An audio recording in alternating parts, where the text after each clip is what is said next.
लीजिए सुनिए मुंशी प्रेमचंद के लिखे उपन्यास प्रेमाश्रम के 55वें भाग को मेरी यानी समीर गोस्वामी की आवाज में। बाबू ज्वाला सिंह को बनारस आए आज दूसरा दिन था। कल तो वो थकान के मारे दिन भर पड़े रहे, पर प्रातःकाल ही उन्होंने लखनपुर वालों की अपील का प्रश्न छेड़ दिया। प्रेमशंकर ने कहा, मैं तो आप ही की बाट जो रहा था। पहले मुझे प्रत्येक काम में अपने ऊपर विश्वास होता था, अब आप सा सहायक पाकर मुझे पग पग पर आपके सहारे की इच्छा होती है। अपने ऊपर से विश्वास ही उठ गया। आपके विचार में अपील करने के लिए कितने रुपए चाहिए? ज्वाला सिंह, ज्यादा नहीं तो 4-5 हजार तो अवश्य ही लग जाएंगे। प्रेम, मेरे पास तो 400-500 भी नहीं है। ज्वाला, इसकी कोई चिंता नहीं, आपके नाम पर 10-20 हजार मिल सकते हैं। प्रेम, मैं ऐसा कौन सा जाति का नेता हूं जिस पर लोगों की इतनी श्रद्धा होगी? ज्वाला, जनता आपको आपसे अधिक समझती है। मैं आज ही चंदा वसूल करना शुरू करूंगा। प्रेम, मुझे आशा नहीं कि आपको इसमें सफलता होगी। संभव है 200-400 रुपये मिल जाएं, लेकिन लोग यही समझेंगे कि इन्होंने भी कमाने का ये ढंग निकाला। चंदे के साथ ही लोगों को संदेह होने लगता है। आप तो देखते ही हैं, चंदों ने हमारे कितने ही श्रद्धेय नेताओं को बदनाम कर दिया। ऐसा बिरला ही कोई मनुष्य होगा जो चंदों के भंवर में पड़कर बेदाग निकल गया हो। मेरे पास श्रद्धा के कुछ गहने अभी बचे हुए हैं, अगर वो सब बेच दिया जाए तो शायद 1000 रुपये मिल जाए। इतने में शीलमणि इन लोगों के लिए नाश्ता लाई। ये बात उसके कानों में पड़ी। बोली, कभी उनकी सुध भी लेते हैं या गहनों पर हाथ साफ करना ही जानते हैं? अगर ऐसी ही जरूरत है तो मेरे गहने ले जाइए। ज्वाला, क्यों ना हो, आप ऐसी ही दानी तो हैं। एक एक गहने के लिए तो आप महीनों रूठती हैं, उन्हें लेकर कौन अपनी जान गाढ़े में डाले? शील, जिस आग से आदमी हाथ सेकता है, क्या काम पड़ने पर उससे अपने चने नहीं भून लेता? स्त्रियां गहने पर प्राण देती हैं, लेकिन अवसर पड़ने पर उतार भी फेंकती हैं। मायाशंकर एक तरफ अपनी किताब खोले बैठा हुआ था, पर उसका ध्यान इन्हीं बातों की ओर था। एक कल्पना बार बार उसके मन में उठ रही थी, पर संकोचवश उसे प्रकट न कर सकता था। कई बार इरादा किया कि कहूं, पर प्रेमशंकर की ओर देखते ही जैसे कोई मुंह बंद कर देता था। आंखें नीची हो जाती थीं। शीलमणि की बात सुनकर वो अधीर हो गया। ज्वाला सिंह की तरफ कातर नेत्रों से देखता हुआ बोला, आज्ञा हो तो मैं भी कुछ कहूं? ज्वाला, हाँ हाँ, शौक से कहो। माया, इस महीने की मेरी पूरी वृत्ति अपील में खर्च कर दीजिए। मुझे रुपयों की कोई विशेष जरूरत नहीं है। शीलमणि और ज्वाला सिंह ने इस प्रस्ताव को बालुचित आवेश समझकर प्रेमशंकर की तरफ मुस्कुराते हुए देखा। माया ने उनका ये भाव देखकर समझा मुझसे धृष्टता हो गई। ऐसे महत्व के विषय में मुझे बोलने का कोई अधिकार न था। चचा जी मेरे दुस्साहस पर अवश्य नाराज होंगे।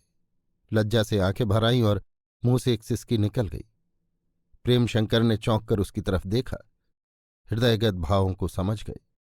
उसे प्रेमपूर्वक छाती से लगाकर आश्वासन देते हुए बोले, तुम रोते क्यों हो बेटा? तुम्हारी ये उदारता देखकर मेरा चित्त जितना प्रसन्न हुआ है वो प्रकट नहीं कर सकता।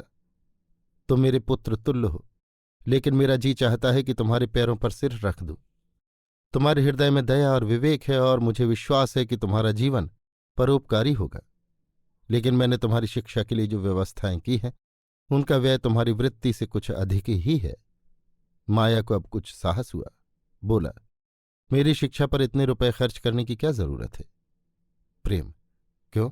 आखिर तुम्हें घर पर पढ़ाने के लिए अध्यापक रहेंगे या नहीं? एक अंग्रेजी और हिसाब पढ़ाएगा, एक हिंदी और संस्कृत, एक उर्दू और फारसी, एक फ्रेंच और जर्मन। 5वां तुम्हें व्यायाम, घोड़े की सवारी, नाव चलाना, शिकार खेलना सिखाएगा। इतिहास और भूगोल मैं पढ़ाया करूंगा।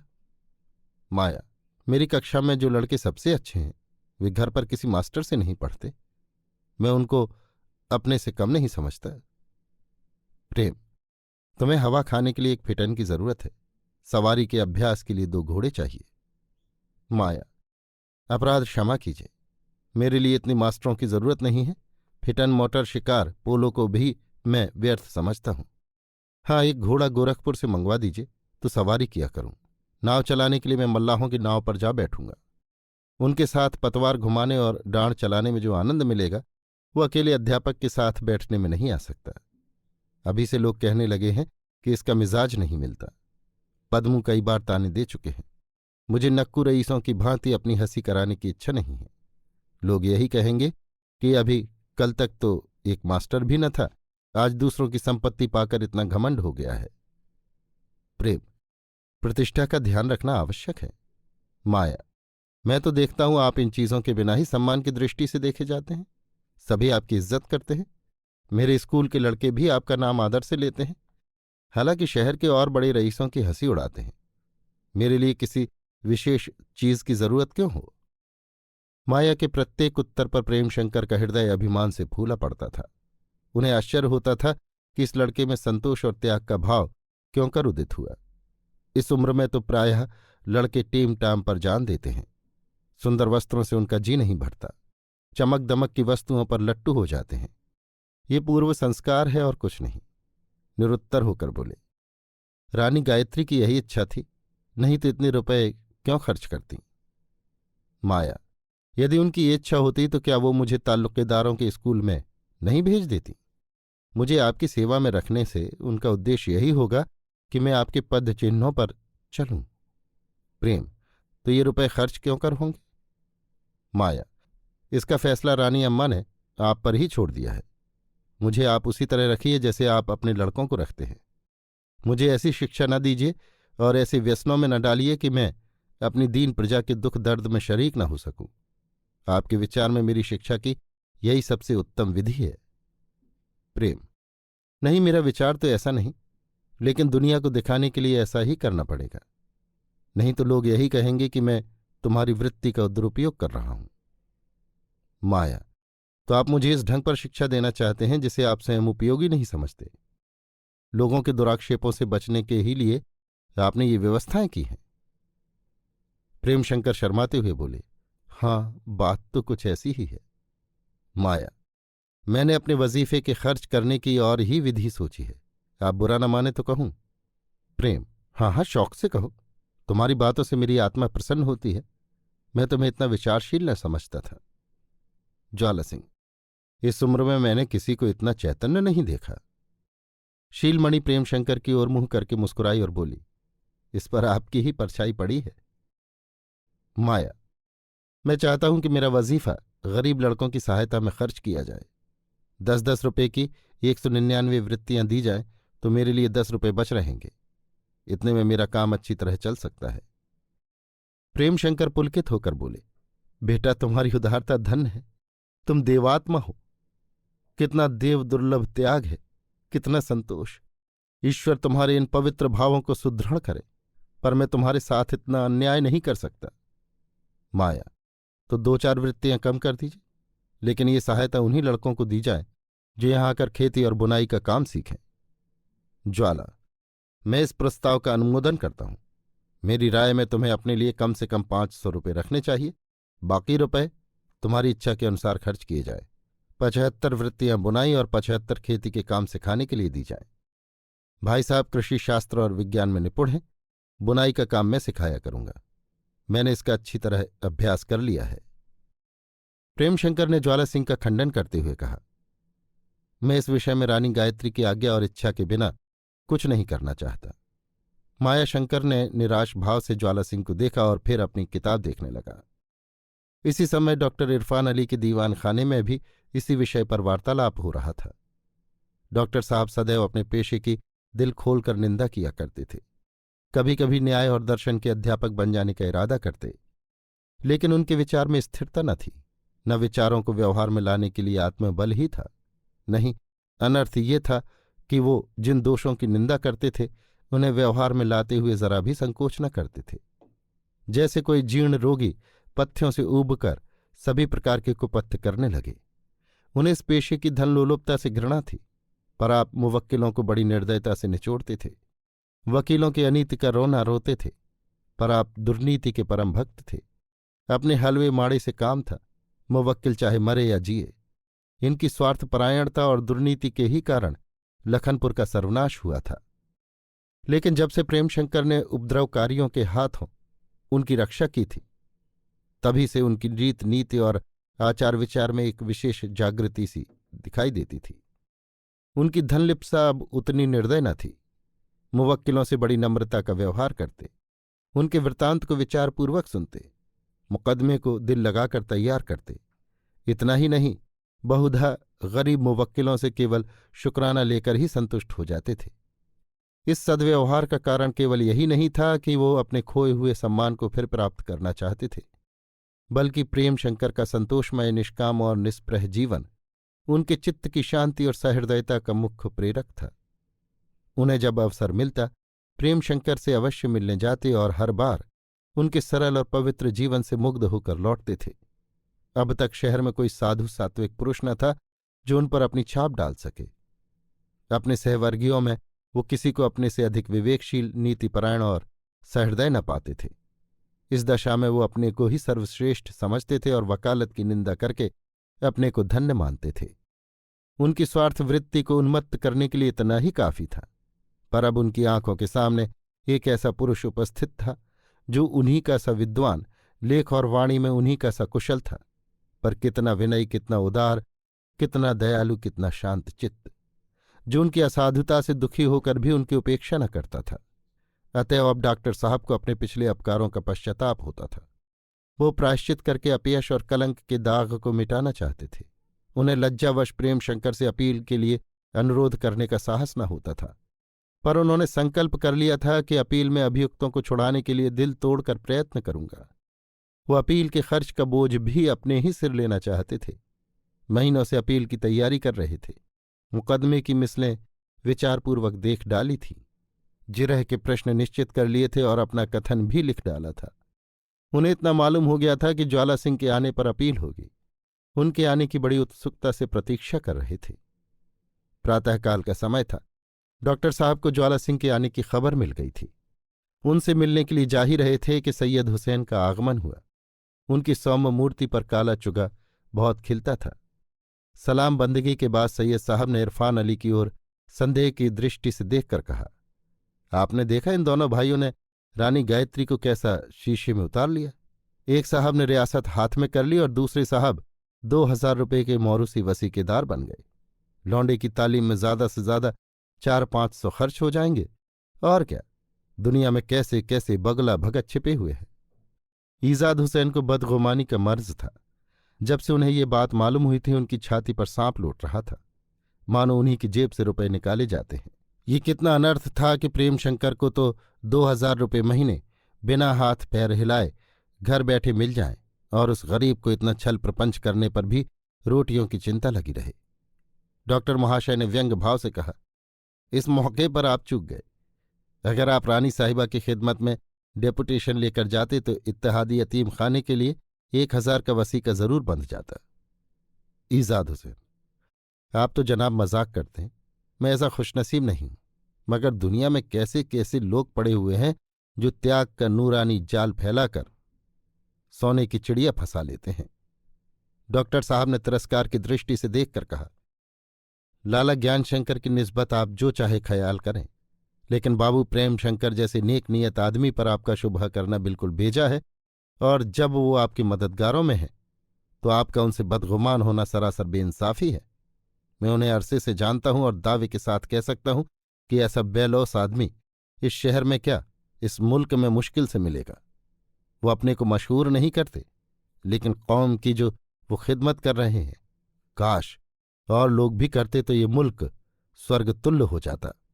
जो आदमी 10 रुपये माहवार पर जिंदगी बसर करे, अपने मजदूरों से बराबरी का बर्ताव करे, अन्याय पीड़ित की हिमायत करने में दिलोजान से तैयार रहे, अपने सिद्धांतों पर अपनी जायदाद तक कुर्बान कर दे, उसकी निस्बत ऐसा शक करना शराफत के खिलाफ है। आप उनके मुलाजिमों को 100 रुपये माहवार पर भी रखना चाहें तो ना आएंगे। वो उनके नौकर नहीं हैं, बल्कि पैदावार में बराबर के हिस्सेदार हैं। गायत्री गजब की आदमियों को पहचानने वाली औरत मालूम होती है। ईजाद हुसैन ने चकित होकर कहा, वाकई वो 10 रुपये माहवार पर बसर करते हैं? ये क्यों कर? इरफान, अपनी जरूरतों को घटाकर हम और आप विलास की चीजों को जरूरियात में शामिल किए हुए हैं और रात दिन उसी फिक्र में परेशान रहते हैं। ये इंद्रियों की गुलामी है। उन्होंने उसे अपने काबू में कर लिया है। हम लोग अपनी फुर्सत का वक्त जमाने और तकदीर की शिकायत करने में सर्फ करते हैं। रात दिन इसी उधेड़बुन में रहते हैं कि क्यों कर और मिले। औरत की हवस में हलाल और हराम का भी लिहाज नहीं करते। उन्हें मैंने कभी अपनी तकदीर के दुखड़े रोते हुए नहीं पाया। वो हमेशा खुश नजर आते हैं, गोया कोई गम ही नहीं। इतने में बाबू ज्वाला सिंह आ पहुंचे। डॉक्टर साहब ने उठकर हाथ मिलाया। शिष्टाचार के बाद पूछा, अब तो आपका इरादा यहां से मुस्तकिल तौर पर रहने का है ना? ज्वाला, जी हां, आया तो इसी इरादे से हूं। इरफान, फरमाइए, अपील कब होगी? ज्वाला, इसका जिक्र पीछे करूंगा। इस वक्त तो मुझे सैयद से कुछ अर्ज करना है। हुजूर के दौलत खाने पर हाजिर हुआ था। मालूम हुआ आप यहां तशरीफ रखते हैं। मुझे बाबू प्रेम शंकर ने आपसे ये पूछने के लिए भेजा है कि आप माया शंकर को उर्दू फारसी पढ़ाना मंजूर करेंगे। इरफान, मंजूर क्यों न करेंगे? घर बैठे बैठे क्या करते हैं? जलसे तो साल में 10-5 ही होते हैं और रोटियों की फिक्र 24 घंटे सिर पर सवार रहती है। तनख्वाह क्या तजवीज़ की है? ज्वाला, अभी 100 रुपये माहवार मिलेंगे। इरफान, बहुत माकूल है। क्यों मिर्ज़ा साहब, मंजूर है ना? ऐसा मौका फिर आपको न मिलेगा। ईजाद हुसैन ने कृतज्ञ भाव से कहा, दिलो जान से हाजिर हूं। मेरी जबान में ताकत नहीं है कि इस एहसान का शुक्रिया अदा कर सकूं। हैरत तो ये है कि मुझे उनसे एक ही बार न्याज हासिल हुआ और उन्हें मेरी परवरिश का इतना ख्याल है। ज्वाला, वो आदमी नहीं, फरिश्ते हैं। आपके यतीम खाने का कई बार जिक्र कर चुके हैं। शायद यतीमों के लिए कुछ वजीफे मुकर्रर करना चाहते हैं।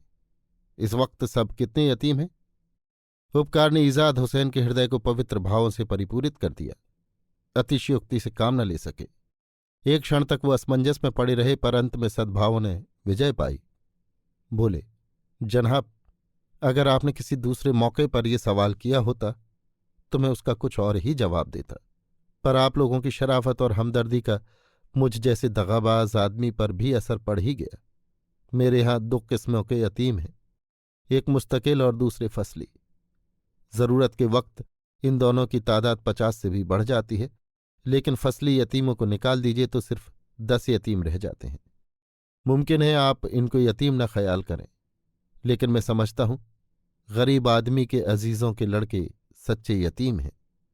इरफान अली ने मुस्कुराकर कहा, तो हजरत, आपने क्या यतीम खाने का स्वांग ही खड़ा कर रखा है? कम से कम मुझसे तो पर्दा न रखना चाहिए था। तभी आपने सारी जायदाद यतीम खाने के नाम लिख दी थी। ईजाद हुसैन ने सिर झुकाकर कहा, किबला, जरूरत इंसान से सब कुछ करा लेती है। मैं वकील नहीं, बैरिस्टर नहीं, ताजिर नहीं, जागीरदार नहीं, एक मामूली लियाकत का आदमी हूं। मुझ बदनसीब के वालिद टोंक की रियासत में ऊंचे मनसबदार थे। हजारों की आमदनी थी, हजारों का खर्च। जब तक वो जिंदा रहे मैं आज़ाद घूमता रहा, कनकौवे और बटेरों से दिल बहलाता रहा। उनकी आंखें बंद होते ही खानदान की परवरिश का भार मुझ पर पड़ा, और खानदान भी वो जो ऐश का आदी था। मेरी गैरत ने गवारा न किया कि जिन लोगों पर वालिद मरहूम ने अपना साया कर रखा था उनसे मुंह मोड़ लूं। मुझ में लियाकत न हो, पर खानदानी गैरत मौजूद थी। बुरी सोहबतों ने दगा और मक्र के फन में पुख्ता कर दिया। टोंक में गुजरान की कोई सूरत न देखी तो सरकारी मुलाजमत कर ली और कई जिलों की खाक छानता हुआ यहां आया। आमदनी कम थी, खर्च ज्यादा। थोड़े दिनों में घर की लिए पूंजी गायब हो गई। अब सिवाय इसके और कोई सूरत न थी कि या तो फाके करूं या गुजारा की कोई राह निकालूं।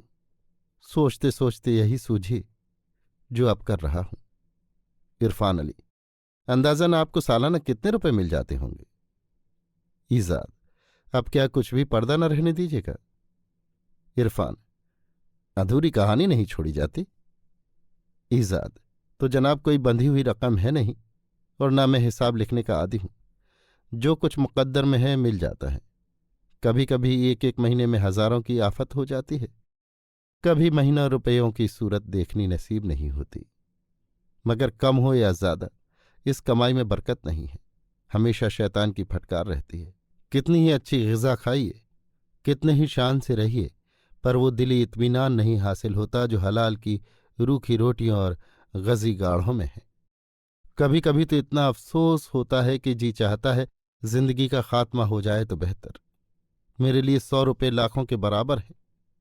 इंशाअल्लाह इरशाद भी जल्द किसी न किसी काम में लग जाएगा तो रोज़ी की फिक्र से निजात हो जाएगी। बाकी जिंदगी तौबा और इबादत में गुजरेगी। इत्तेहाद की खिदमत अब भी करता रहूंगा, लेकिन अब से ये सच्ची खिदमत होगी, खुदगर्जी से पाक। इसका सवाब खुदा प्रेम शंकर को अदा करेगा।